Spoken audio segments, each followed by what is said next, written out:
So sekarang ni I tahulah ya pasal COVID ni, kita orang ni semua must be thinking sebab you all belum graduate lagi. So anytime soon you are going to be graduate kan. So you all be thinking alamak ada ke kerja ke tak ada. So just to share with you all, this is the market pulse updates. Okay, this is non-IT related roles lah In June, baru je If you can see, memang ada kerja. There is no way kita orang tak buat recruitment. You can see, in the total job posting, kita ada kerja, for example, account managers, sales. You can see the requirements is high. You can see in the warehouse, the requirement has increased. You can see in the finance, the requirement has increased, right? In the manufacturing side, even in the mechanical engineering side, there is a job. Okay, if you see, there is job more than 10,000, nearly 20,000. There is a mechanical engineering position. Okay, in this COVID punya situation, there is pro and cons, and there is some company who has made more money than previous years. And there are some companies, yes, they are making losses. Those companies who are making more money is very specialized, like medical devices, like a glove manufacturing, the mask, whoever manufacturing the mask, the essential, requirements that we have, like food and all that. There is a spike in hiring, yeah. So as we can see in the June, in about when it's IT roles, if you are all in the IT roles, you can see kalau lah I campurkan semua ni, I rasa ada lah dalam 100,000 ada juga kerja, right? So what I'm trying to say is be positive, there is job, right? So in the engineering alone, so kita talk about network engineer ataupun chemical engineer, right? Even the mechanical engineer, right? Okay. In quarter 2, memang, okay, I'm going to concentrate on mechanical engineer sebab you all from mechanical engineering kan? So in dalam quarter 22, memang they had high jobs. Tapi in quarter 2, 2021, they have decreased a little, right? So I see there is a spike. So in the quarter 2, 2020 versus quarter 2, 2021, you can see the blue line is giving you the job available for quarter 2. So it means there is a spike. So it means the pekerjaan telah naik. So there is an opportunity for mechanical engineers, right? It's just that you need to find the relevant jobs. We need to find the company who is hiring those type people. Same goes to the electrical engineering. Yeah. So this is the data I just want to share with you. I tak nak bore with you with the data and all that. But end of the day, kalau y'all tengok ni, y'all should be feel safe. Ada job.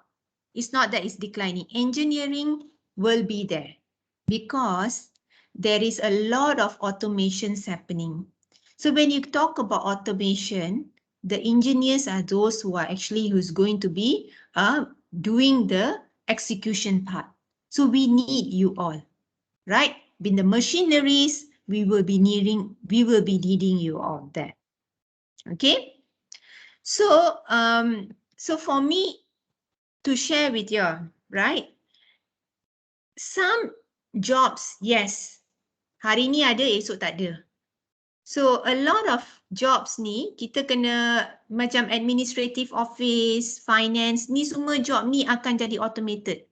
So kita orang takkan ambil, the company takkan hire those type of people. But I nak you all tengok at the part of manufacturing and production. So if you can see there is a spike. There is a need to hire. So whoever able to manage the machines, who have the higher learnability, and whoever can solve complex problem solving, and who has critical thinking and analysis and problem solving, all right, you will have a job there. Okay, so if you are good in the technology design and programming, okay, so you don't have to worry because we need this type of people, right? So the demand for the tech and digital skills is growing across all functions, but yet employers are placed increasing value on human skills as automation skills and machine prove better at routine tasks. So I just want you all to look at the word routine tasks. So routine tasks tu kalau you buat data entry, routine tasks, yes, that can be replaceable with the automation. But when you talk about the human skills, the person who repairs, who do the mechanics, who operating the machine, who managing the machines with the critical thinking and problem solving, and also technology design and programming, we need those type of people. Okay. So for this, for you all to apply for a job, right? So you all know your current problem. So CV, what I have realised, the CV that you send, sebab you all hantar banyak sangat you punya resume kepada 10 hingga 30 companies. Let me tell you apa problem. Bila you submit, CV tu akan just masuk dalam ATS system. ATS system tu consider applicant tracking system. So dalam applicant tracking system tu, CV tu, diorang tak tahu. Diorang ni akan maybe call, maybe takkan call. Okay, so this is the current problem. This is the current problem with all the organization I'm sharing. I'm pretty sure some who dah graduate, they akan agree with me. Yeah. So someone who are not using LinkedIn as your digital resume. So I will want you all, please have your LinkedIn, have your digital resume, because this is very, very important. Okay. And there is a lot of time we have situation where when we say tak ada kerja for you, they could not accept and then they get demotivated. So this is the current problem that we are facing, yeah? And they do not know how to do video interviews. So what I'm trying to say, this problem can be solved, okay? So you have to do different from the rest in order to secure a job, because we have the demand is low, the supply is higher. So when the supply is higher, you need to do something different to differentiate yourself, okay? So the challenges we know is that sometimes you do not put a specific keyword or skill set in your resume. So I will suggest, for example, when you are applying for a job, okay, kalau you tahu yang mechanical engineering job tu, they need a specific skills. Tolonglah, masa you read the JD, make sure yang JD tu kalau ada 20-30 requirements, tak apa. Kalau you meet hanya 5 requirements tu, dalam yang 30 requirements tu, tolong letak dalam you punya resume. And highlight dalam resume tu. And you cakap dengan diorang, kenapa you boleh buat 5, kenapa you strong in these 5 skills, and apa you boleh buat untuk skills yang lagi 25 tu yang you tak tahu. So you need to tell them, look, okay, I have these 5 skills. These 25 skills I do not have, but I can learn. I know where do I go and do some training, because nowadays there's a lot of free trainings available. I'm pretty sure UniKL will have their own training where you can do it online. Or you can do it outside or from your UniKL, or if you are a Manpower Group candidate, we also have some free online training as well, right? So there is, and also in LinkedIn ada banyak sangat training where you can upskill yourself, and this training is all free. So bila you free, you tengah cari kerja and you have time, there is time for you to upskill yourself. So it's very important you upskill, yeah? And then inconsistency in finding the company. Okay, for example, masa you cari, when you are the candidates, you tengah cari kerja for one company. bila you pergi dekat company tu, for example, you don't even know about the company. How are you going to get hired? So, it's very important that you have the company, you find out the company, you kena tahu siapa company, you kena tahu siapa company ni buat apa, diorang buat produk apa, you kena tahu produk yang diorang nak launch, apa new produk dia. So, bila you tahu all this information, bila you pergi interview, you boleh cakap dengan diorang and relate all the future upcoming dia punya project and how can you help them to be successful together with the company. So that's where people will see you are different candidate. Bukan candidate, oh I nak kerja. Kenapa you nak kerja? Oh sebab saya suka company ni, itulah saya nak kerja. So saya cakap benda ni daripada experience.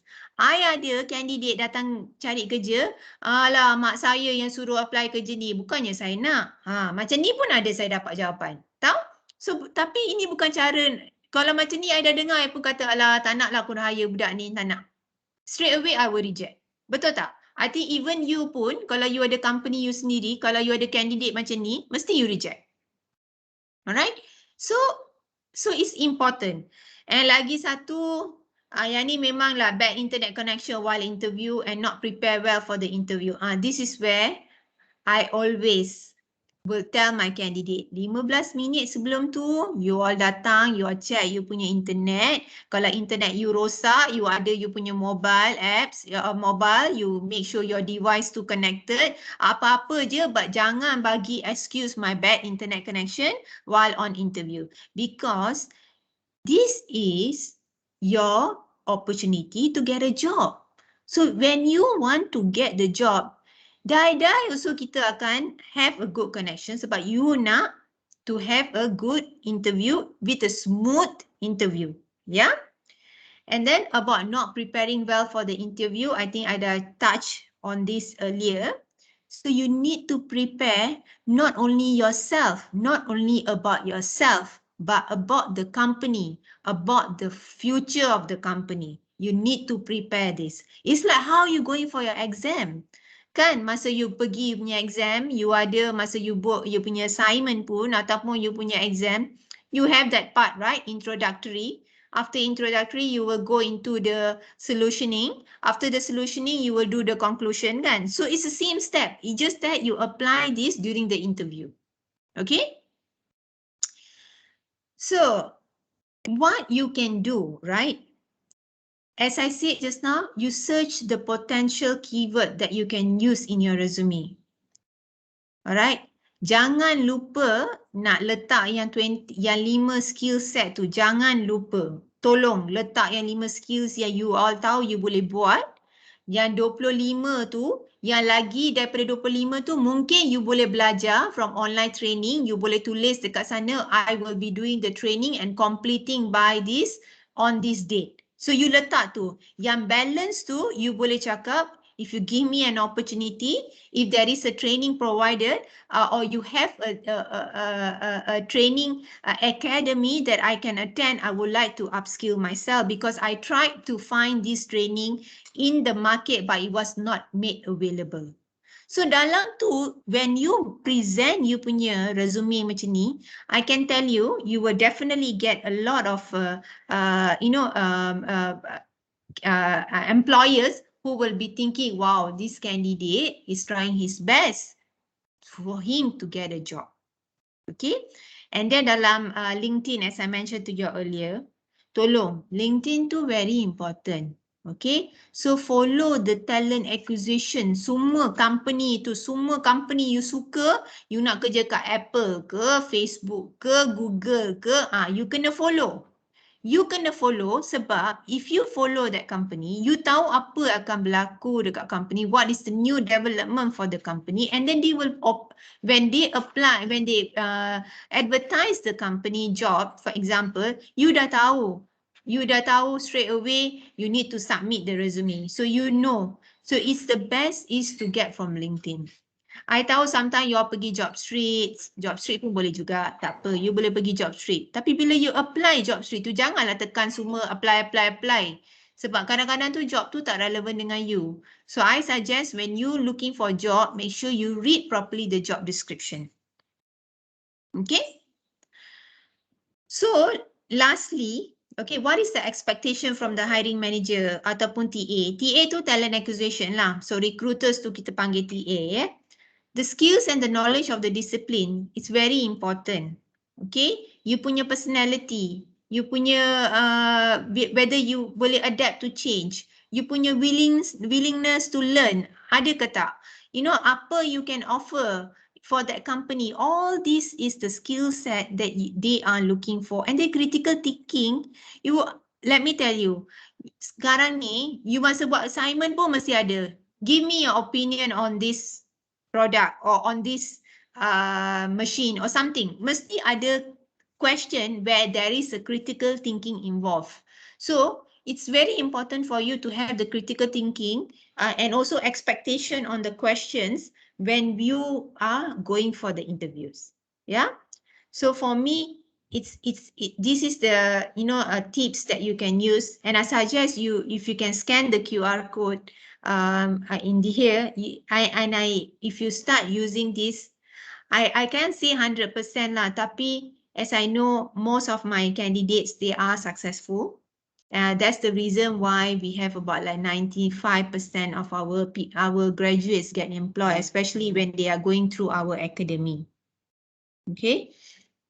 All right. So just to share with you all, okay, you know, there is as I was talking about the increasing demand and the decreasing demand, kan? So if you all can see this one, I just wanted to tunjuk you all lah, yang ni dalam survey form tu. So kalau you tengok IT roles, engineering, all these are something we need. Tengok robotics engineers tu, okay? Alright, mechanics and machinery repairs. So semua job ni is available. Yang decreasing tu, if you tengok, is macam, to be honest, sometimes diorang kata recruiter job pun akan jadi redundant. Maksudnya tak ada recruiter in this in the world. So my job, especially I'm a recruiter, kalau I'm recruiting, my job will be replaced by robots. Tapi I disagree, because when I'm a recruiter, I need to have the human touch. Human touch meaning the communications. I need to speak to my candidate. I need to understand what is the requirements from the candidate. So robot tu tak boleh tahu. So that's why I'm saying there is some jobs that it will be the demand will be decreasing, but it still will be available. Tapi in a very, very smaller scales. Right? Like training and development specialists. Diorang kata the decreasing demand, right? Because why? Everything will be moving to online. So I will suggest you concentrate on the increasing demands because you all are from the increasing demands. Yeah? So this K, you nampak bentuk K ni kan? Satu going up, satu going down, right? It's the same thing. Alright? Tapi one thing I want you to look into it. Alright? The critical thinking. Can you see the critical thinking? Initiative or talking. Alright? Creativity. Alright, collaboration, communication and teamwork. Tolonglah, tolong if you can take this snapshot. Please make sure you all have not 100%. Of course, nobody has 100%, kan? If you have all these requirements, I telling you, you will be definitely have more chances. Because let me tell you what does adaptability means. You're definitely ada here, kan? Change is very important. You need to change yourself. At work also same. Just to share with you all, today my work, I'm doing this. Tomorrow maybe my work tukar. Because why? It's not that the company sengaja nak tukar you punya JD tau. JD tu job description. It is because there is a requirements. The requirements coming, the company is evolving. When the company is evolving, you punya job pun akan evolve. So you hari ni consider kalau you buat macam IT, for example, you tengah buat Java. Lepas Java ni dia kata, okay, now the company say Java dah old school, kita nak buat Hadoop. So benda yang lain. Okay, so this is a contoh I bagilah. Right? So it means you kena change. You tak boleh be at the same level. Alright, those days kan, satu orang buat kerja macam kerja kat Post Malaysia untuk buat kerja tu untuk 20 tahun, he can. But nowadays no. Nowadays today you buat this kerja, tomorrow you doing different kerja, the third day maybe you doing another different type of kerja. Because why? The company is looking for someone who can adapt to the changes. So this important note, please remember you need to adapt to the changes. Alright? Okay, so accountability and the initiative of talking, the communication skill, as I said, it's very important. So if you have, if you jangan segan tau. I ada candidate sometime, diorang segan nak cakap bahasa English. Tak apa. Asalkan you faham apa yang nak buat tu, tak kisah. Asalkan you boleh jawab. Even though kalau you tak boleh jawab dalam bahasa English, tapi you tahu macam mana nak jawab benda tu dalam bahasa Malaysia, you jawab. You jawab je, tak kisah. Jangan segan. Sebab English can be picked up. Alright, so you can train yourself. There is a lot of ways for you to train, but you need to practice. That's all. Sooner or later, you will be able and be comfortable in answering in English. Yeah? Yeah. Okay. So just to share with you all, just to share with you all on this slide, especially what kind of people my client means employers are looking for. Dia nak orang yang people with high interpersonal and intrapersonal and interpersonal skills. Dia orang suka people who are friendly, cooperative, rewarding to work with. So this is the people who they want to have. And then they also want someone with high mental capacity and intelligence. Identify patterns in data. Think critically or expertise job related. So all these things is the requirement by the employers. But we are human. Okay, so we are human. Doesn't mean we have to have everything what is written here. We may have something like ability, like maybe I'm friendly, okay, but I can think critically, but in the drive, I'm very motivated and I'm very ambitious. Okay, so it means I only have one each. It's okay. It doesn't matter. So this is the personal psychometric assessment you most likely will be going through during the interviews. So this is the things that you will see during the interviews. Right? So when you go for interview those days, kita pergi interview, okay, hari ni you datang interview, okay, esok boleh start kerja lah. Those days memang betul. Alright? Okay, memang betul kita orang hire people macam ni. Tapi sekarang, times are different. Sekarang ni bila you pergi interview, first, you pergi, you hantar your resume. After you hantar your resume, dia orang akan suruh you buat assessment. After you dah pass your assessment tu English ataupun mathematical or any kind of assessment, okay? After you dah buat assessment tu, dia akan suruh you pergi untuk buat interview. Lepas you dah interview, dia orang akan suruh you pergi buat satu psychometric assessment. Okay? Lepas you dah buat psychometric assessment, akan ada lagi satu interview. Banyak kan proses?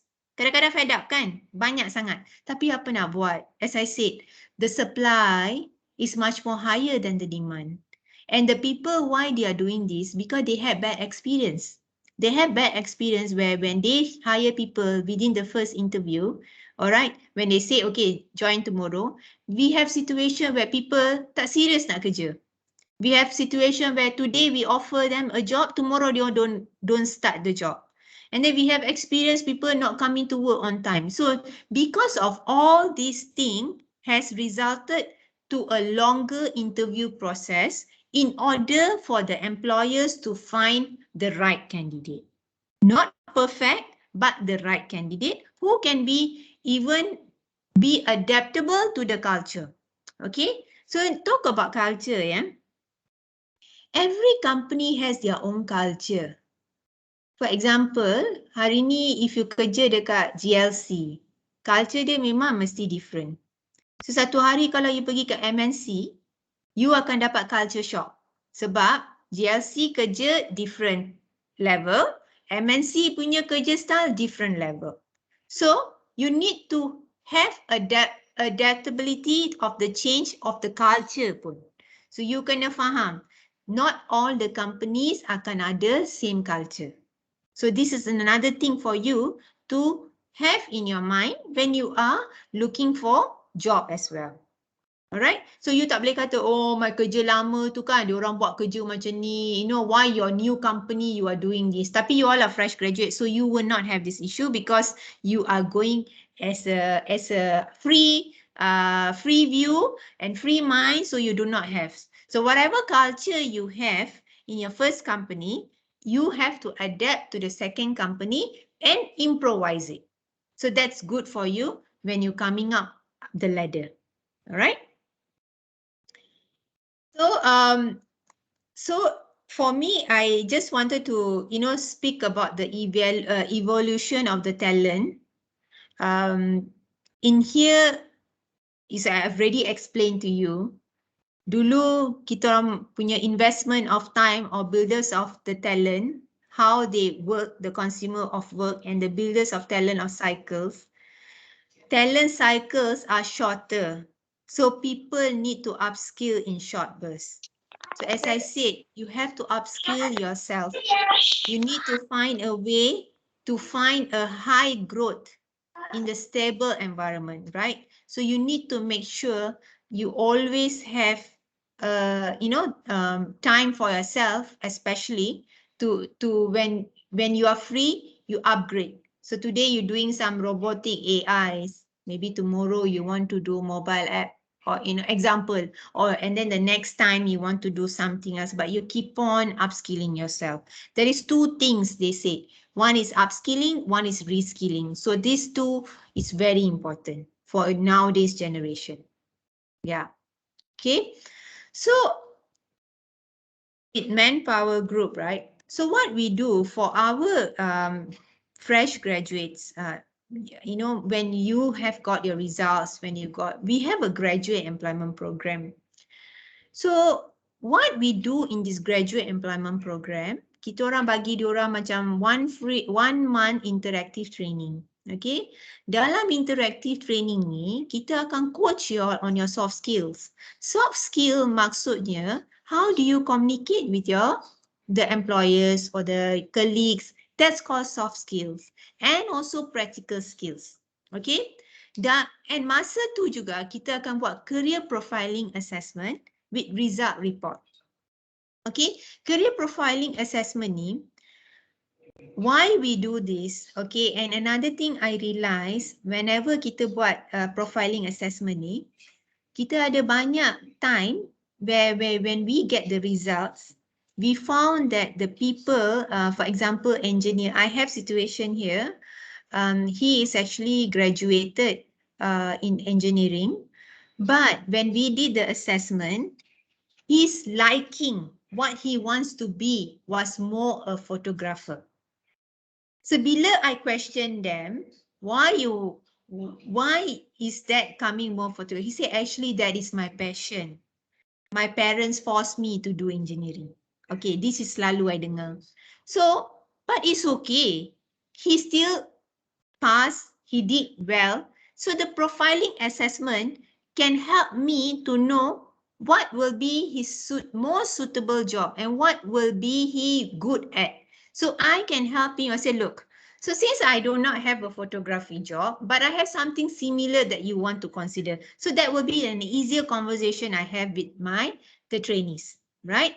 So the result report will tell you what is your strength, right? And where will be not your weakness, but something that you want to improve on. So for example, me, I suka music. I suka menyanyi lah zaman dulu kan. Saya suka menyanyi. So tapi my second job was, but in my profiling assessment, even though my first choice was to go into music, but my second choice was to become a HR person, which I'm already in. So it means I am going at the right direction because I know music tu bukannya boleh bagi I gaji tetap kan. So I ambil sebagai kerja HR, tapi kerja HR boleh bagi I kerja tetap. I mean gaji tetap. That's more important kan? So this is something that we will do and we discuss if let's say you are under the graduate employment program. Okay? And also, just to share with you, we also do free English assessment. This is very important. As I said to you all, selalu I punya graduate employment program, diorang ni not all of them are confident to speak in English.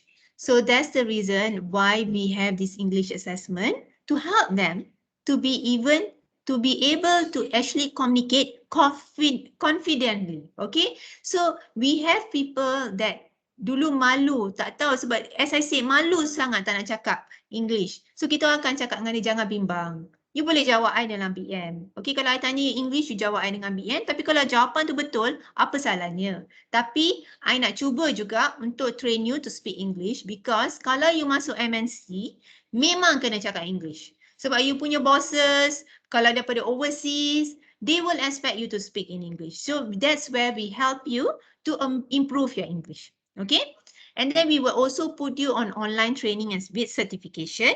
Alright, that means you pergi, kita ada Power You. Power You is a free online training. So kita akan assign you some module for you to finish during our graduate employment program. And the most important part is the career counseling. This is what I'm doing with you all. It's a very short because we have short time. So I'm only doing a little bit part of counseling. Okay, but during this program, my team will actually do a proper counseling on how for you to be prepared. We will guide you how to write your resume. We will guide you how you present yourself during the interview, right? We will also guide you how to take feedback. For example, when you don't get hired, right? What do you do? Nangis ke? Or you nak, don't do that. So we will give you a solution. We will coach you, right? And on top of that, we also pay your monthly allowances, meal, accommodation, or transport. If let's say there is, but now we are doing online. So benda tu tak applicable lah. Accommodation dengan transport tu semua tak applicable sebab kita buat online kan? Because of COVID, thanks to COVID. Anyway, so and most importantly, kita guarantee employment, especially in the services industry. So mostly my graduate employment program, we do have, like 98% of them will get employed. 2% sometimes they say they want to continue to do masters or, they want to have their own business that they want to set up, right? So this is the QR code again if you can scan if you ever interested. Tapi yang ni only applicable kalau dah graduate dah dapat certification baru je boleh apply. So if you have any friends who are tengah struggle, tak boleh dapat kerja, cubalah. When you will be, but there is a lot of interview process before you even get shortlisted. Yeah. With this, I actually coming to to most the end. That if you are looking for a job and you want to know what is available, please visit our website. Okay, dalam website tu you boleh cari the jobs available. Alright, and another thing I want you all to go through is the post-pandemic job hunting guide yang ni. Tolong, please go through this because it is so detailed where it will give you a lot of guidance on how to find a job and how to land to a job. Okay, go through this. And if you have, like questions, if you want to ask, I will put in my details here, my LinkedIn. So all of y'all, if you want to connect with me, I will give you my LinkedIn ID. From there, you will know, I can guide you and I also can answer if you have any questions that you have. But I would like to, hear from you all here. How can I help you all as well? So I leave it on the Q&A session right now. Thank you. Thank you so much for your time, for listening to me. Okay, thank you. Thank you very much, Ms Dalvin. Very insightful and very helpful and very useful for students to prepare themselves from this moment. Jadi saya nak open kepada student yang nak bertanya. Silakan boleh tanya yang berkaitan dengan job, job demand, career. Dia malu kot. Dan ni dia ada tu, tapi dia tunggu dia nak jadi nombor 2, nak jadi nombor 3. Dia segan nak jadi yang pertama. Okey, kalau ada tolong boleh unmute dan perkenalkan diri, ataupun kalau nak tulis pun boleh. Hello, Anyone? hi. Good evening. Hai. Siapa tu? Nama saya Salman. Okay. Saya student mechanical. Semester first, semester pertama. So, I've a question. If I have a LinkedIn account, so how can I properly approach the recruiter like you or any person that posts the job opportunity? Okay. Yeah, the proper way to approach them. Thank you. Okay, so the proper way, as I said, there's few ways. You can go into their LinkedIn, right? You straight away send them a message in the LinkedIn. You say, I'm looking for this job. Would you please help me? If you can't help me, can you please connect me with the right person? Or you can, go through the company website. They have the jobs available. And also another way for you to be faster is usually to give a call and ask for them, can I speak to the recruiter in charge for this kind of role? Okay. And but then it's very important when you apply for the job, because you want to know whether you are selected or not, right? So when you call, make sure get the recruiter's name. Make sure get the recruiter's contact number, direct number, right? So you need to find out from them, what kind of job is available. Have a talk to them. Tanya diorang macam question, okay, I ni baru fresh graduate. You rasa I ada chance ke untuk apply for a job? Because sometimes ada cases, job tu require 3 tahun, tapi you fresh graduate. So you kena cakap dengan diorang, okay, I know I may not be suitable for this job, but I'm really keen on a entry job. Can you please see what you can do for me for an entry job? Right? So that's where, when you start doing this type of conversation, even the recruiter will feel, alah, kesian, tak apa, I nak tolong dia juga. You get what I mean? So you need to build up a rapport with them. It's very important. The more rapport you buat, the more you have the chances to do. So the jobs, as I always say, the LinkedIn is the best way. Because the LinkedIn, you will have hundreds of recruiters there for you to try on. So kadang-kadang tu kalau you nak cepat, you just sometimes copy and paste lah. Apa you hantar pada recruiter nombor 1 tu, copy paste hantar 100 tu. 100 tu banyak lah. But kalau you boleh buat 100, good for you. All right, crystal clear. Thank you so much. Yeah, but you're first year, so you concentrate on your education first. Yeah, I'm just wondering. Thank you. But let me tell you, when you all are studying, right, it's very good for you all to have part-time jobs. So sometimes when you are doing part-time job, right, like me also, I started doing some part-time job. I start doing telemarketing masa part-time job. I start do all the small job, which helped me for my current job now. Because masa you muda, you nak belajar. So kalau you belajar, even though you make any mistake, you learn from the mistake. So by the time you graduate, you dah learn from the mistake, you will want to have a better career progression. You will be much more smoother. You transition much more smoother at work. So you jangan like kerja banyak masa, no. You just do like a temporary jobs. Like today, doesn't matter. You kerja kat 7-Eleven ke, doesn't matter. The most important is the experience that you gain while you are young. That's how I say, even though you buat diploma or you do degree, it's good for you to have time outside than just studying, because you need a break at sometimes as well. All right, thank you. Most welcome. All right. Thank you. There's one question. I need to read the question so that later on when siapa yang tengok recording ni dia tahulah apa soalannya. I read the question from Yasira. Okay, the question is, I was once told that to just apply any job I am interested with, even though the job requirement clearly said minimum 2 to 5 years experience. So as a fresh graduate, isn't it improbable lah for me to possess 2-3 years experience. What more if I am from a different background but really engrossed with the position offered? And also, is it proper for me to honestly state my desired salary? So ni ada a few combined questions lah. Yeah. So, okay, let me go through the question. Okay, one by one first, all right?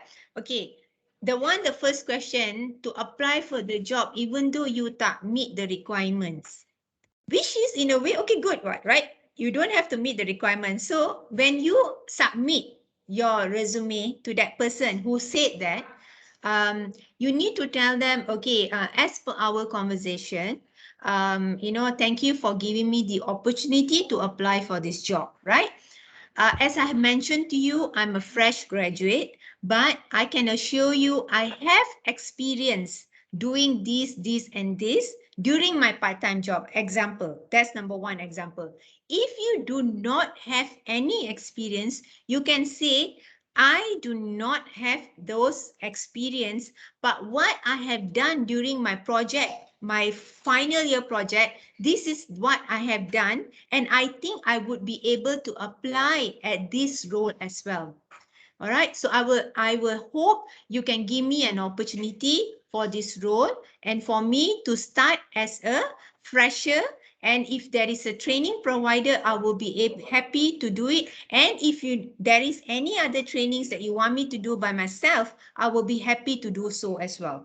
So in a way, on that first question too, you dah bagi the option, right? Tetapi my only worry is some recruiter will tell, hantar. Lepas tu dia takkan check you punya resume at all.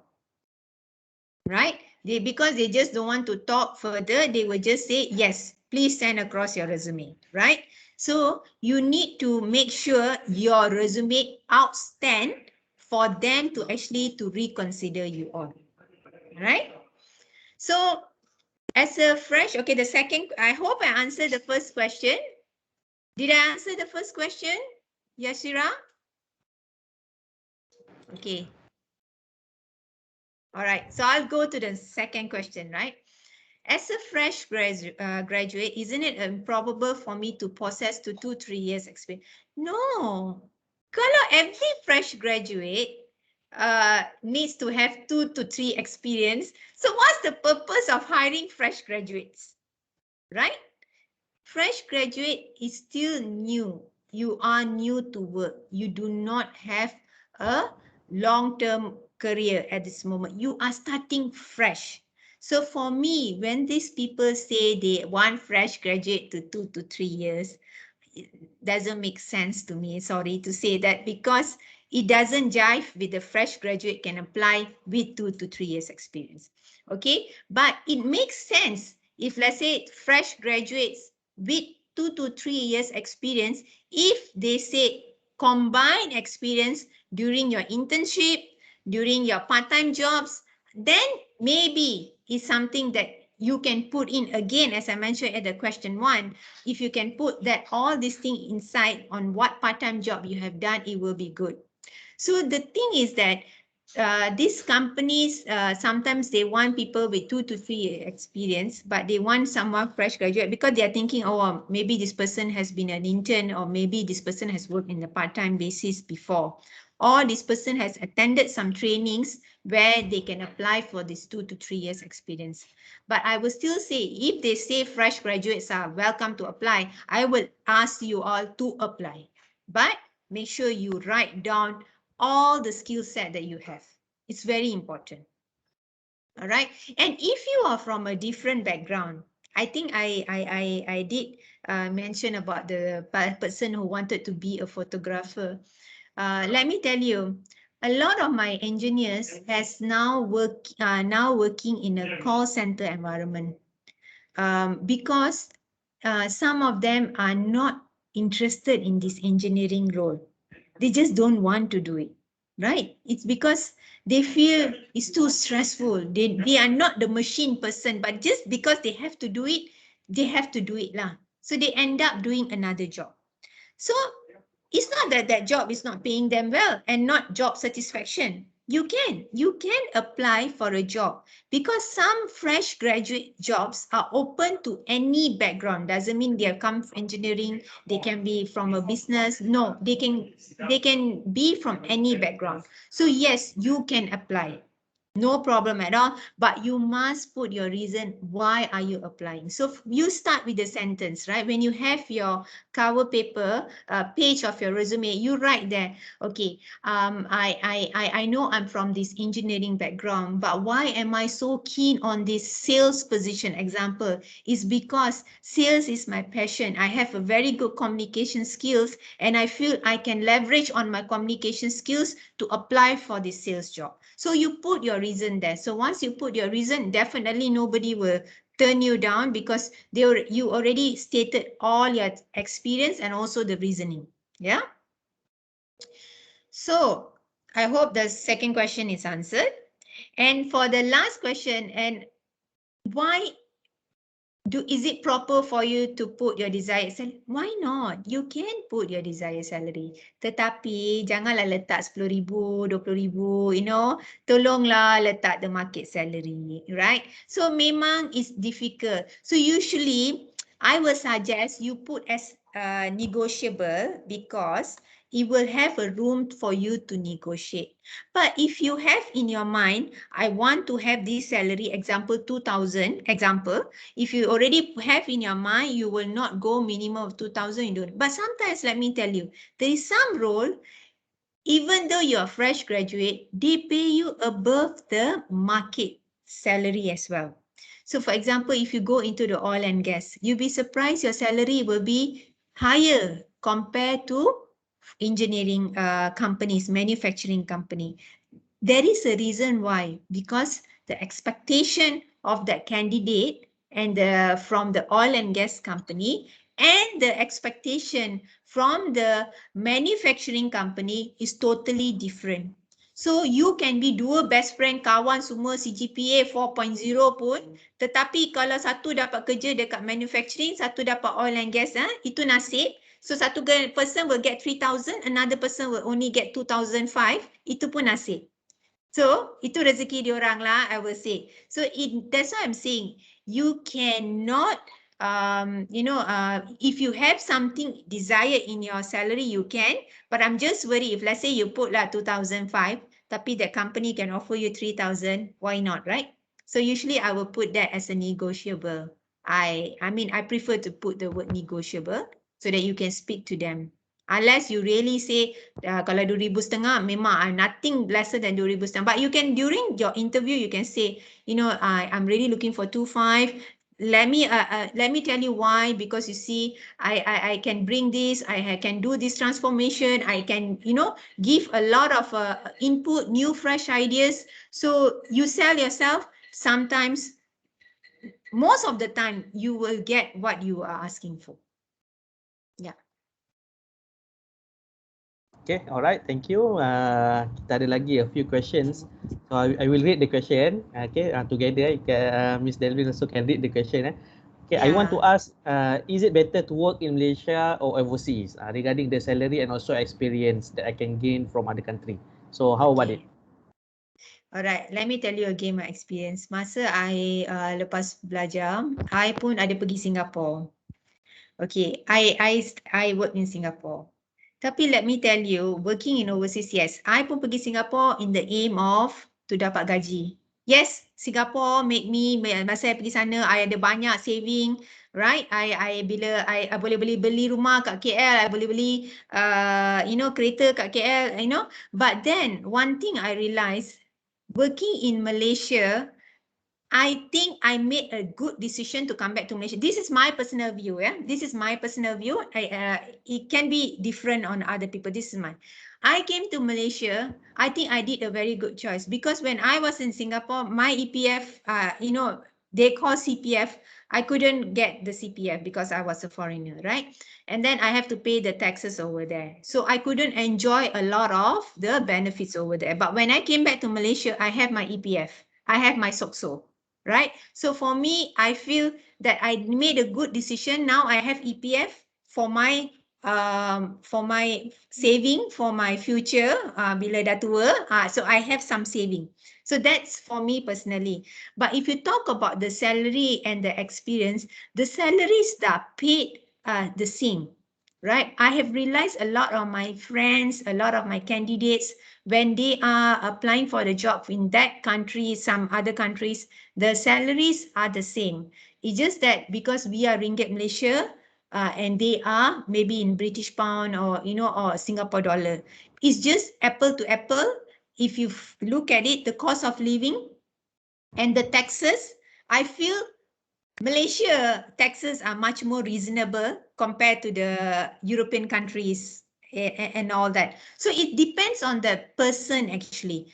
If you think about the salary in Malaysia, and now because I'm working with government, they are looking on increasing the salary, the earning power for Malaysian. They are trying to increase.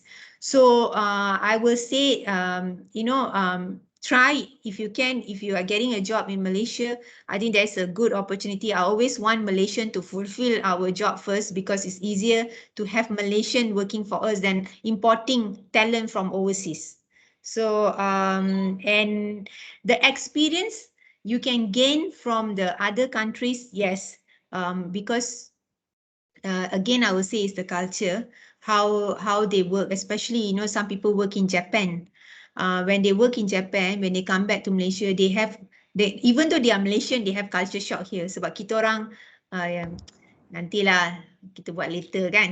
Tapi kat Jepun tak ada. Now is now. You do it now, right? Even 5 minutes the train late also, the train, company has to take out apology letter for you, right? Because you got to work late.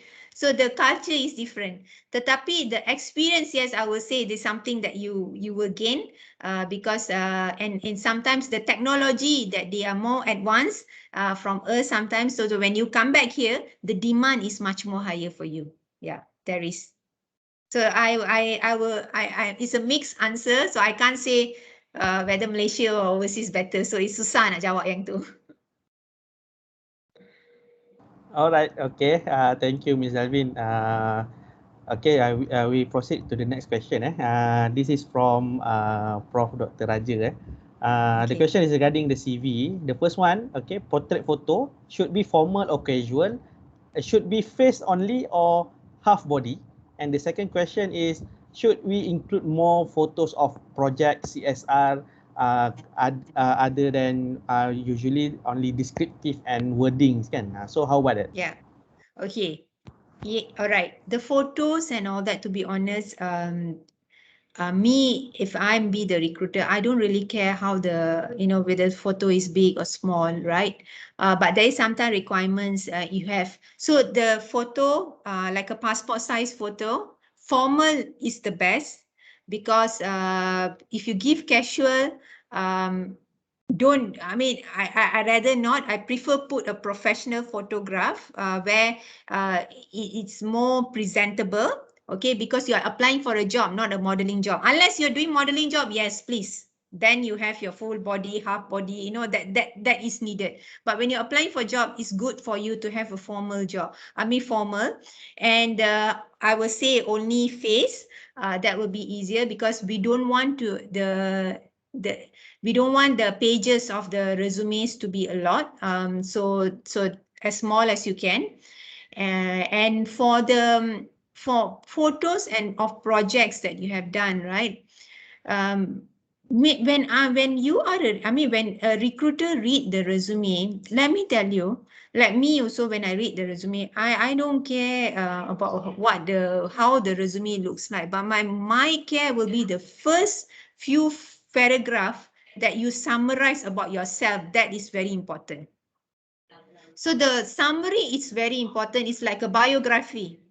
The biography, shows that about you, what is your highest education level, how many years of experience you have, what kind of project you have handled, and also what is the successful things you have done in those organizations that you have worked, and how did you make you know, the company, for example, me as a recruiter, I have fulfilled 150 positions in 1 month, example. And also for salesperson, I have bring the sales, the company sales, which was for 100,000, now is to 1 million.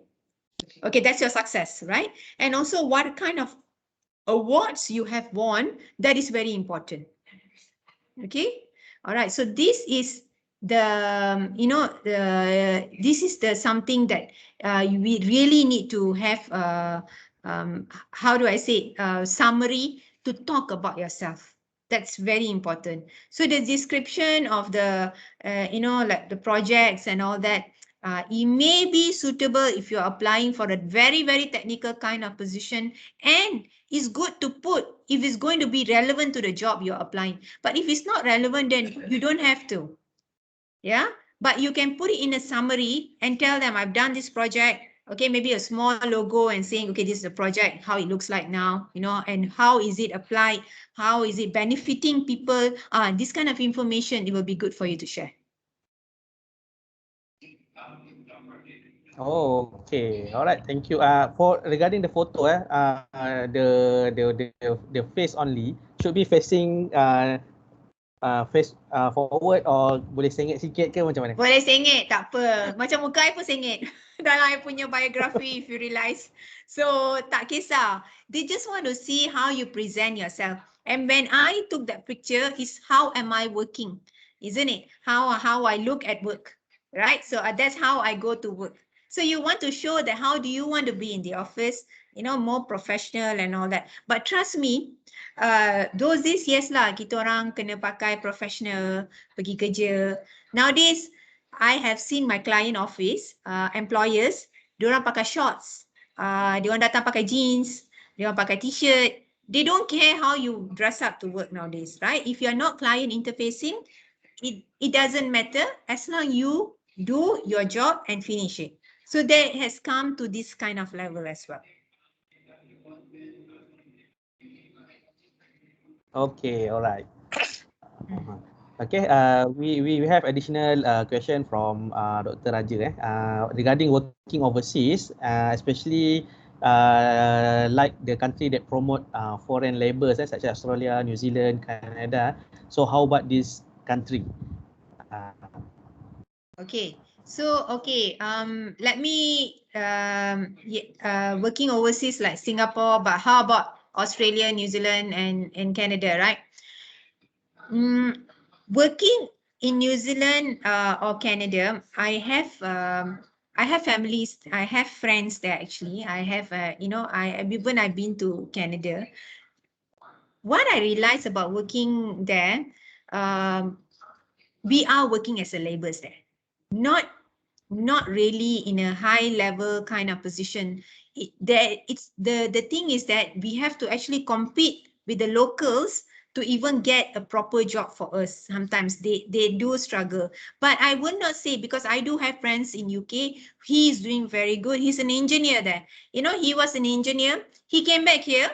He couldn't adapt to our culture, even though he's a Malaysian. So dia bagi balik dekat UK. So it depends again on the job opportunity. So so the labor workers, so the question is on to you again, right? Do you want to be a laborer in overseas, or you want to be a professional in your own country? So that's another, I would say something that you want to reconsider for yourself. So they say the toll is a bit relaxed than in Malaysia. A bit relaxed than Malaysia too. It's a bit maybe depending on the company. I know we are talking about work-life balance, kan? So tengok, I ni pukul Friday night, I'm still talking to you all, right? It depends on how do you do your work-life balance. It is true, but Singapore is the same. There is no work-life balance over there, so the people work there longer hours as well. Canada and New Zealand, yes. They work in a very short hours. I mean, short hours meaning the 8 hours. So they are a little bit more relaxed. But I find maybe I've been to many countries. I find the quality of life in Malaysia is much more better. I boleh pergi mamak makan dulu lah sebelum COVID kan. boleh pergi mamak 24 jam pun, right? Tapi sekarang pergi Canada and all that, we cannot afford to eat outside all the time, tau, mahal. So people tend to cook themselves, so the quality of life is different lah. So it depends on, again, as I say, it depends on the individual, what they want for their life. If their aim is to earn money and they feel by going overseas, they can earn more money, but make sure when you go overseas, you feel you can earn money, you must, you must see how much of money can you save. So usually when I get any opportunity overseas, I always do a table. I'll say, okay, if I kerja dekat Malaysia, I will save end of the year this much. But if I kerja kat overseas, I will save end of the this much. Tapi kalau I nak datang balik to Malaysia to spend that money, so whatever I save kat sana, datang balik cuti jumpa parents semua, my money pun habis. So this is something you need to make. Right, so that's why there was I was telling, I saw a TikTok. Usually Indian national, they love to work overseas, and so I have families from India yang kerja dekat Canada. So sekarang ni diorang cakap, dulu aku nak sangat pergi kerja kat Canada, tapi sekarang setiap hari I count days, setiap hari I save my money just to come back to India for holiday. So it depends on the individual, right? So for me, it's how it takes, and I feel they are also having their own struggles. Working in Malaysia or working in Canada, I think we always see the grass is greener the other side, which actually is not. For me, that's my point of view. Thank you, Ms. Delvin. You have to work OT overtime today. No problem at all. I have no problem. I'm used to it. Okay, can we continue with the next question? Boleh ya?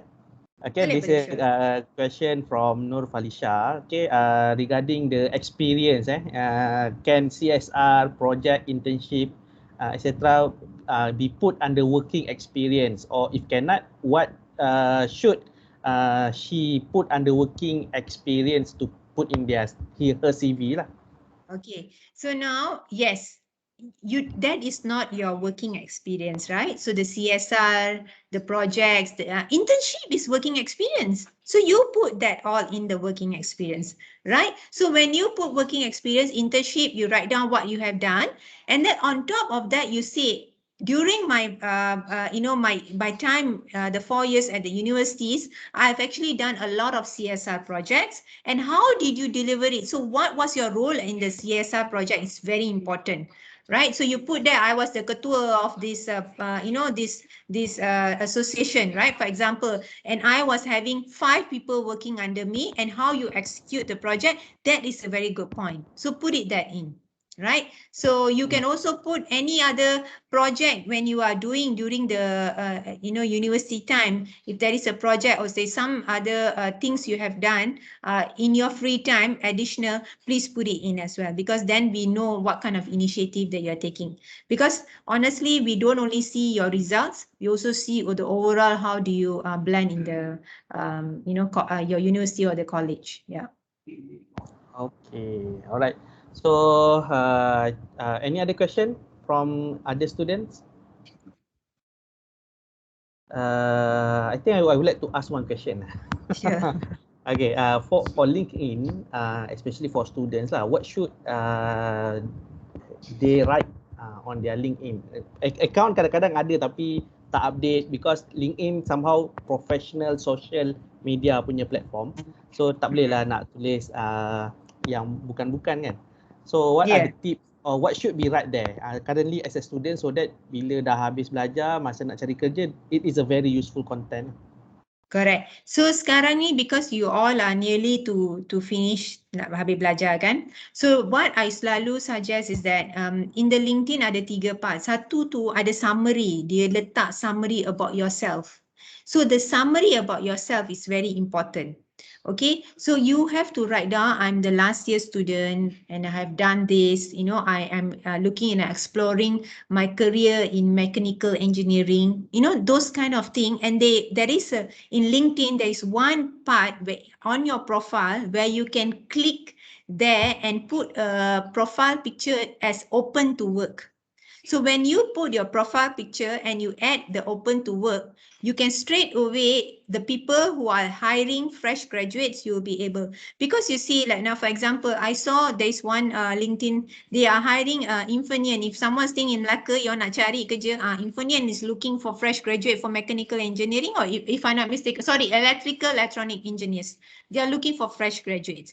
So if the recruiter is in your circle, straight away she will know you're looking for a job. So when you are looking for a job, when you submit your resume, your request through LinkedIn, you can use your LinkedIn resume to even apply for job. So you can make LinkedIn as your resume as well. So whatever as I've shared with you all to put in the resume, you put it in the LinkedIn. Then next time when you want, you just pull out the PDF file and send it across to the client. And you can send through LinkedIn as well, because mostly the job will be available in the LinkedIn. All right. So LinkedIn very useful for today's for job hunting. Yes. Yes. Kalau dulu memang CV je kan. Yeah, betul. Okay. LinkedIn is Last question boleh ya? Last question kita dah over ni. Last one from Hasanul, what can I do as a fresh graduate to make Malaysia menjadi negara maju and have high GDP per capita like Qatar and United States? Qatar. Yes. You see high GDP dekat Qatar tu because dia punya oil kan. So when I been to Qatar, right? Kat Qatar tu the local people tak kerja. The local people are all well-to-do. Saya tak tengok pun any employer is a local people. It's all foreigners. So they have all the foreigners working there because the local people all have the oil, and so they are earning some, their money another way. So in Malaysia, I think we will be able to do it because why? There's a lot of good, especially people, experienced people who are very well to do. They actually have the thinking of actually going overseas. So we have people who are so successful, not in Malaysia, but they are overseas. They are all overseas. So I feel, especially when we talk about like educational, system, I always stress we need to be, our curriculum and the syllabus needs to be changed as per the need, right? The skill set that I show you, which going to be for future, we need to start doing it right now in order for us to be same par as the United States. Let me share with you all again for United States. I have companies in United States who closed down their IT division and open up in Malaysia. When I was doing the recruitment for Malaysia, I had a lot of challenges because I couldn't find Malaysian who could do the job in US. Why? Because we never taught them. The IT syllabus was not taught. These people are very rare to find because this IT project was not even available in Malaysia.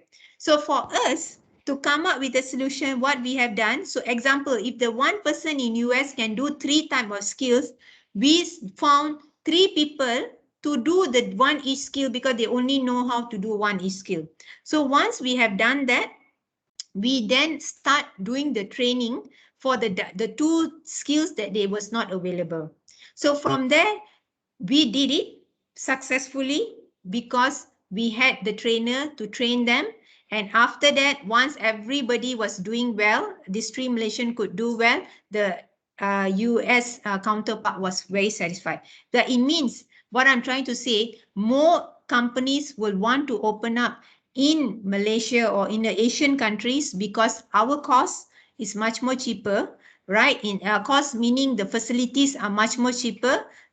Even the cost of living will be reasonable to work here. So that's why a lot of companies are closing down over there and they are bringing over their business here. So I think there will be a time, but it will take time for us to be negara maju. Kita negara maju, tapi yang high GDP per capita tu belum lagi.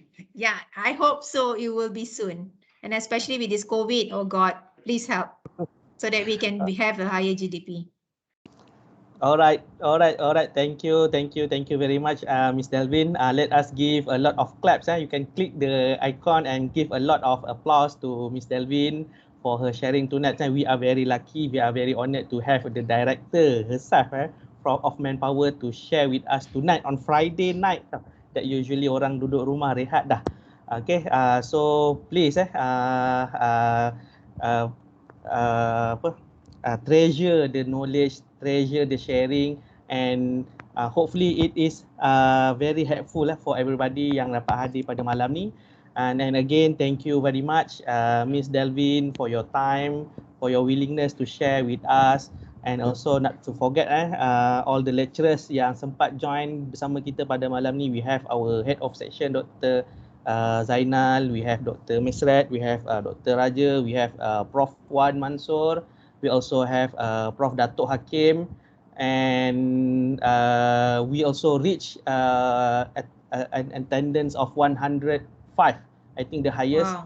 Wow. Okay. Thank you very much to everybody. Thank you very much again. Stay safe, okay, and especially to Ms. Dalvin. We hope we can have a sharing session again, maybe in the future. We don't know. Okay. And again, thank you very much. Okay. That's all for tonight lah. Thank you and have a nice weekend. Yeah, you all have a great weekend. Please be safe, stay safe. And I've shared my LinkedIn, address as well. So if you all want to be connected, most welcome. And if you have any question, if any of you are shy to ask question here, you can send me in the message also. Yeah. Thank you so much. Have a good night. All right. Thank you. Thank you, Farhan. Okay. Thank you so much for arranging that. Yeah, much appreciated. Bye. Yeah, bye. Bye, everyone. Bye, everyone. I will end the meeting and good night. Yeah.